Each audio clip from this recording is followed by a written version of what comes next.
के चक्कर में हम लुकिज्म फैन एक कंट्रोवर्शियल टॉपिक पे लुकिज्म का पावर सिस्टम कैसे काम करता है।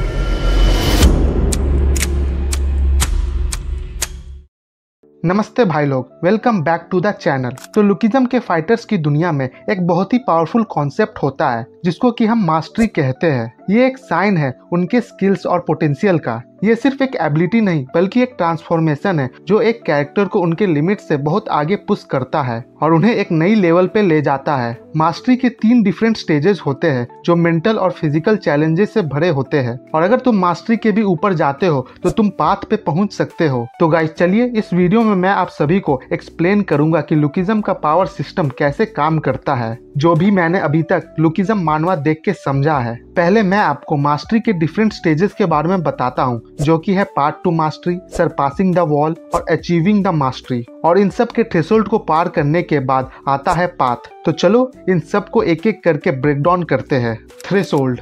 तो इससे पहले मैं आपको मास्टरी के बारे में बताऊं, मैं आप सभी को एक इम्पॉर्टेंट टर्म के बारे में बताता हूं जो कि है थ्रेशोल्ड। और इस टर्म के चक्कर में हम लुकिज्म फैंस पहले बहुत कंफ्यूज हुए थे ट्रांसलेशन एरर के कारण से, लेकिन अब ये डाउट पूरी तरीके से क्लियर हो चुकी है। तो लुकिज्म में थ्रेशोल्ड को कैरेक्टर्स के पावर लेवल मेजर करने के लिए यूज किया जाता है। जैसे कि किसी भी चीज का एक थ्रेशोल्ड होता है हीट एब्जॉर्ब करने का, उसके बाद वो चीज या तो मेल्ट कर जाएगी या जल जाएगा। उसी तरह लुकिज्म में कोई कैरेक्टर मास्टरी या पाथ अचीव कर पाएगा कि नहीं वो उसके थ्रेशोल्ड पे डिपेंड करता है। किसी का थ्रेशोल्ड कम होता है जिससे कि वो जल्दी मास्टरी अचीव कर लेता है और किसी का थ्रेशोल्ड बहुत ऊपर होता है तो उन्हें मास्टरी अचीव करने में टाइम लगता है। जैसे कि हमने सेकंड जनरेशन में इलाई जैंग को सबसे पहले मास्टरी अचीव करते हुए देखा था, लेकिन वहीं डैनियल जो कि अभी तक आधे से ज्यादा लुकिज्म के स्ट्रॉन्गेस्ट कैरेक्टर से लड़ने के बावजूद अपने मास्टरी को भी हासिल नहीं कर पाया है। Path to mastery. Path to mastery achieve करने के लिए एक कैरेक्टर को अपने मेंटल और फिजिकल स्टेट को एक्सट्रीम लेवल तक पुश करना पड़ता है और अपने लिमिट्स को सरपास करना होता है, इतना कि वो अपने आप को पूरी तरीके से भूल जाता है और अपना पूरा फोकस अपने अपोनेंट को हराने पे शिफ्ट कर देता है। कभी कभी वो डिप्रेशन या सेल्फ डाउट के स्टेज तक भी चला जाता है। फिर उसका सामना होता है एक ऐसा अपोनेंट से जो उससे बहुत ज्यादा पावरफुल होता है, जिसे देख के वो बिल्कुल पावरलेस फील करता है, जो कि एक मेंटल बैरियर होता है जैसे कि एक वॉल। Surpassing the wall. जब एक फाइटर पार्ट 2 मास्टरी में अपने वॉल को फेस करता है तब जाके उसकी असली जर्नी स्टार्ट होती है। अब उसे अपने आप को उठाना पड़ता है और उस चैलेंज का सामना करना पड़ता है। ये वो स्टेज है जहाँ पर एक फाइटर अपने आप को बहुत जल्दी ग्रो करता है, अपने आप को एक स्ट्रॉन्ग अपोनेंट के सामने अडेप्ट करने के लिए। और इस चीज का एक्सप्लेनेशन तुम्हें लुकिज्म के चैप्टर 409 और 410 में मिलता है, जहाँ फर्स्ट जनरेशन के किंग सेकोडू वैंग ने इसको क्लियरली एक्सप्लेन किया था जब उसकी फाइट सैमुअल सीओ और इलाई जैंग के साथ होती है। उसी फाइट में हमें पता चलता है कि सैमुअल और इलाई दोनों ही एक साथ पाथ टू मास्टरी में पहुंच चुके हैं। Achieving the mastery.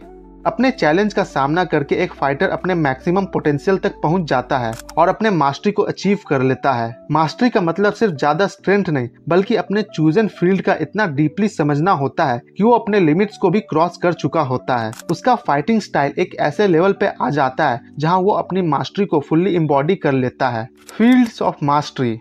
तो गाइस मास्टरी एक ही टाइप का नहीं होता बल्कि ये अलग अलग फील्ड्स में डिस्ट्रीब्यूटेड होता है और हर फील्ड का अपना एक यूनिक कलर ग्लो होता है जो कि हमें कैरेक्टर्स की आंखों में दिखाया जाता है। हर फील्ड एक फाइटर को एक यूनिक एबिलिटी देता है जो उसे नेक्स्ट लेवल पे ले जाता है और कभी कभी तो कैरेक्टर्स अपने मास्टरीज को कंबाइन भी कर लेते हैं, जैसे कि हमने जेम्स ली और सियोंजी युग के फाइट में देखा था। Mastery of strength.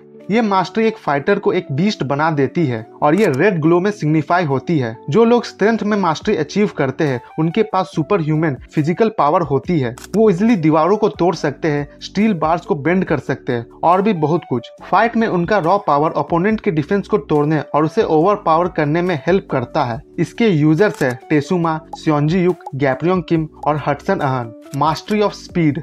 Mastery of speed जो ब्लू ग्लो में दिखती है एक फाइटर को इतना फास्ट बना देती है कि वो प्रैक्टिकली अनटचेबल हो जाता है। ये फाइटर सेकेंड्स में लॉन्ग डिस्टेंस कवर कर लेते हैं, डेडली ब्लोज को आग झपकते ही डॉज कर सकते हैं और एक साथ मल्टीपल अटैक्स कर सकते हैं। सुपीरियर स्पीड से वो अपने अपोनेंट्स को कंफ्यूज कर सकते हैं और रिएक्ट करने का चांस भी नहीं देते। इसके यूजर्स है सिनुहा, जेम्स ली और जेग्योन ना। Mastery of durability.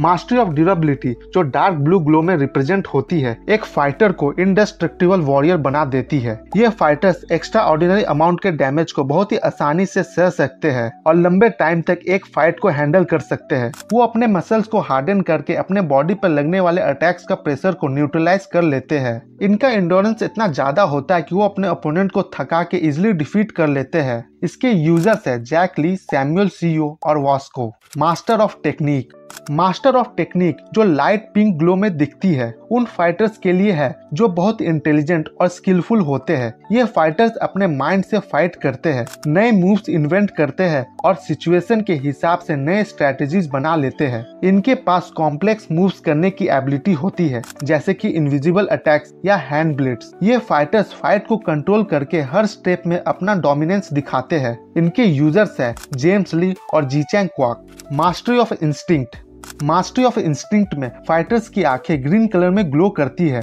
और ये फाइटर्स सिर्फ अपने इंस्टिंक्ट पर डिपेंड करके फाइट करते हैं, जिसको कि कभी कभी एनिमल इंस्टिंक्ट भी बोलते हैं। ये मेनली अपने क्लॉज का यूज करते हैं जो बहुत ही डेडली होते हैं। ये फाइटर्स बहुत ही आसानी से अपने अपोनेंट के बॉडी पार्ट्स के चीथड़े कर सकते हैं। इसके यूजर्स है टॉम ली और इलाई जैंग। मास्टरी ऑफ स्टैमिना, इस मास्टरी में फाइटर की आंखें ग्रे कलर में ग्लो करती है और ये बहुत ही डेंजरस मास्टरी है क्योंकि इसमें फाइटर्स अपने बॉडी को एक्सट्रीम लेवल तक ट्रेन करता है ताकि वो अपनी एनर्जी कैपेसिटी को इंक्रीज कर सके। ये फाइटर्स बिना थके लंबे टाइम तक एक फाइट को कंटिन्यू कर सकते हैं और इस मास्टरी के यूजर्स है वास्को और सियोंजी युक। मास्टरी ऑफ कन्विक्शन, तो गाइज ये मास्टरी पर्पल कलर में ग्लो करती है और इसे तभी अचीव किया जा सकता है जब एक फाइटर की फैमिली या फ्रेंड डेंजर में होते हैं। ये मास्टरी इनविजिबल अटैक्स का डायरेक्ट काउंटर है जो स्पीड मास्टरी और टेक्निक मास्टरी का कॉम्बिनेशन होता है, जिसके की बारे में हमें टेसुमा ने खुद बताया था वर्कर्स के सेकंड एफिलिएट चैप्टर 388 में। और इस मास्टरी के यूजर्स है गैप्योंग किम, जेक किम, जिनरैंग, डेयंग ओ, ऑल मास्टरी कंफर्म फाइटर्स।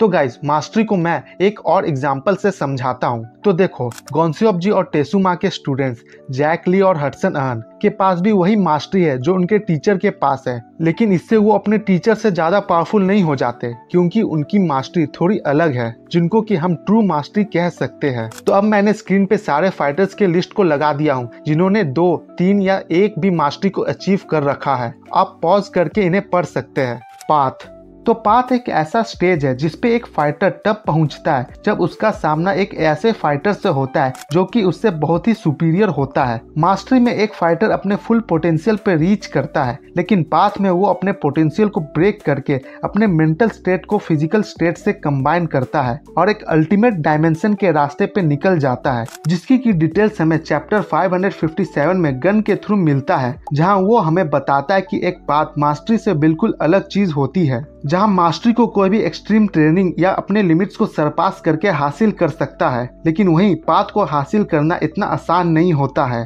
हर किसी का पाथ दूसरे बंदे के पाथ से अलग होता है, यानी कि पाथ को कोई कॉपी नहीं कर सकता है। और अभी तक हमें 5 लोगों के पाथ के बारे में कंफर्मेशन दिया गया है पूरे सीरीज में, जो कि है जोहान स्योंग, गैप्योंग किम, गन पार्क, जेम्स ली और मैनेजर किम, जिनमें से सिर्फ हमें जोहान के पाथ के बारे में पता है जो है द इन्फिनिट टेक्निक। और तो और हमें चैप्टर 557 में यह भी कंफर्म कर दिया गया है कि दोनों ही डैनियल को अपना पाथ मिलने वाला है, पाथ टू पिनाकल।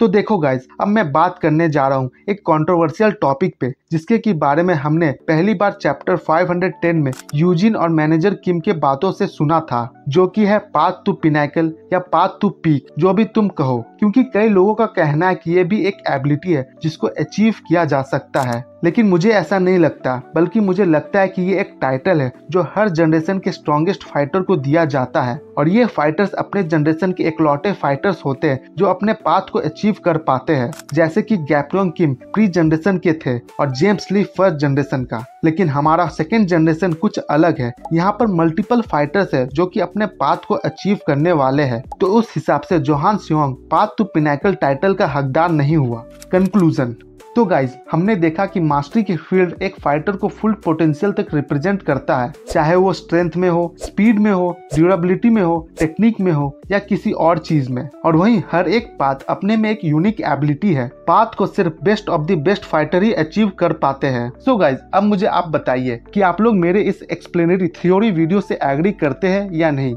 और क्या ग्लोइंग आइज को दिखाना पीटीजी का बस इमोशन दिखाने का एक तरीका है, या सही में इन ग्लोइंग आइज का मास्टरी से कुछ लेना देना है? आप इसके बारे में कमेंट में जरूर बताइएगा। तो मैं आपसे मिलता हूँ अपनी नेक्स्ट वीडियो में, तब तक के लिए good bye and stay safe.